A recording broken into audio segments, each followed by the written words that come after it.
Bueno, seguimos, ahora sí.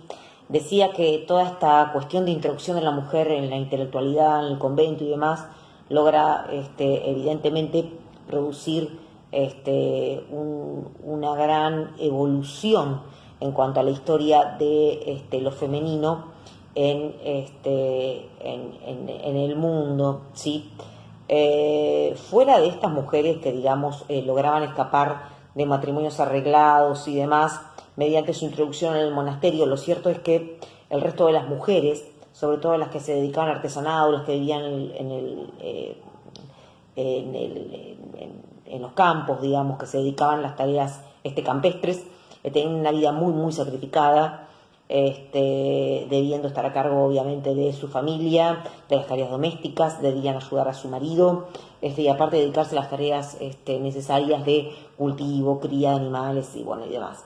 Realmente vivían en condiciones muy indignas y bueno, fueron estas mujeres las que luego, digamos, durante la revolución industrial se acercaron a las ciudades para trabajar en las fábricas. Y a partir de acá, puntualmente, nace precisamente con la introducción, ¿sí?, de la mujer en las fábricas y en el mundo del trabajo directamente, que nace como una cuestión de hecho, no de derecho. ¿Por qué decimos que la cuestión social es una cuestión de género? ¿Y por qué yo puntualizo tanto en la relevancia de las conquistas de los derechos de las mujeres? ¿Por qué? Porque si bien supongamos los derechos civiles, como el derecho al voto, el derecho a tener bienes, el derecho a poder disponer de un patrimonio y demás, son situaciones jurídicas que se consolidan con reconocimientos de derecho, el trabajo, ¿sí?, se vino a dar como un hecho, ¿sí?, que luego, una vez que la mujer ya estaba inserta, la misma propende, ¿sí?, al reconocimiento de un derecho. Pero, en definitiva, el trabajo se da como un hecho, a diferencia de lo que ocurrió, supongamos, con el sufragio, en donde la situación es inversa. Y digo esto es muy importante porque cuando se abren las fábricas y demás, la mujer, junto con los hombres, se vienen a las urbes, empiezan a trabajar, luego con el periodo de la guerra y dadas las crisis económicas y los hombres en los campos de batalla, las mujeres tienen que salir a trabajar, ¿sí?, a las fábricas, tanto a las fábricas armamentistas, que se necesitaban cupo femenino porque los hombres estaban en el campo de guerra, digamos, como en las fábricas. Para el sostenimiento de las economías se requería el trabajo de la mujer. O sea que el trabajo de la mujer se dio como una cuestión de hecho, sin que hubiera previa una declaración de admisibilidad de la mujer en el empleo.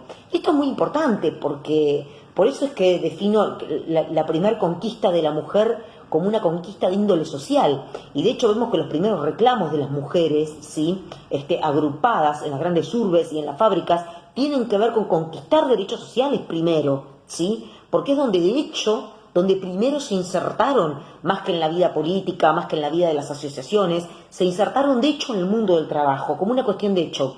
Lo mismo que pasó con la introducción de la mujer en los conventos, digamos que fue como el efecto no deseado que tuvo fue la alfabetización de la mujer y demás. Después vinieron las casas de brujas, entonces ese tipo de cuestiones de la Inquisición. Pero lo cierto es que las conquistas de la mujer se dieron como cuestiones de hecho.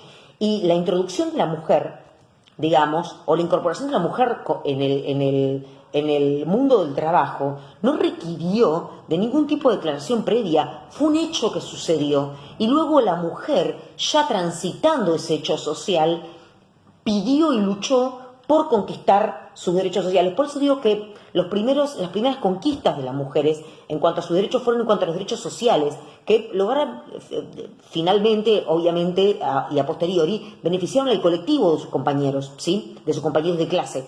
Pero lo cierto es que de ahí vemos el tema de la figura del 8 de marzo, que se festeja, esas mujeres en 1911 que fueron 146 mujeres fueron muertas en manos de sus empleadores, estaban pidiendo por derechos de índole social, por derechos laborales, limitación en cuanto a la jornada y demás, porque bueno, evidentemente las condiciones de trabajo de estas primeras mujeres que trabajaron en las urbes en la época industrial y postindustrial fueron realmente de naturaleza casi esclava, sin limitación de jornada, sin salubridad, estaban pidiendo para poder amamantar a sus hijos y demás.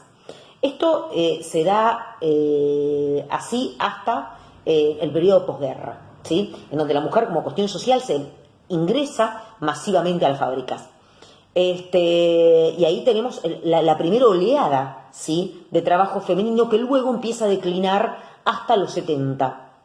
¿Qué pasó entre los periodos de posguerra y demás? Después, y acá nace, digamos, un poquito no nace fundamentalmente cuál es la cuestión que tenemos hoy relativa cuáles son los sesgos no conscientes que tenemos, que son productos de la cultura y de los patrones culturales y de las pautas culturales que se generaron luego de la posguerra. Luego de la posguerra, una vez que ya la mujer, digamos, no era necesaria en el puesto de trabajo, o por lo menos no era una cuestión de fuerza mayor que la mujer trabajara, se empieza un poquito a vislumbrar esta pauta cultural que hoy por hoy tenemos, que tiene que ver con una distribución, digamos, estereotipada de los roles intrafamiliares. O sea, la mujer a cargo del cuidado de la casa y los hijos y el hombre en el trabajo. Así nacen dos esferas totalmente incompatibles, ¿sí? Por lo menos incompatibles para la mujer, que es, digamos, el mundo del hogar y el mundo del trabajo. De modo tal que está esta oleada de mujeres que ingresaron a trabajar en la época, digamos, industrial, postindustrial, y en la época de guerra por una necesidad, por una cuestión de fuerza mayor. Vemos como que hay un repliegue y la mujer empieza a dejar de ocupar puestos de trabajo de la manera masiva en que lo había hecho, precisamente por este pacto cultural que tiene que ver con un poco este patrón, con esta, digamos, distribución estereotipada de los roles intrafamiliares basados, digamos, en cuestiones de género, ¿sí? Acá encontramos un gran retroceso. Si bien las mujeres ya se habían incorporado, habían logrado, ¿sí?, que se reconocieran derechos sociales, ¿sí?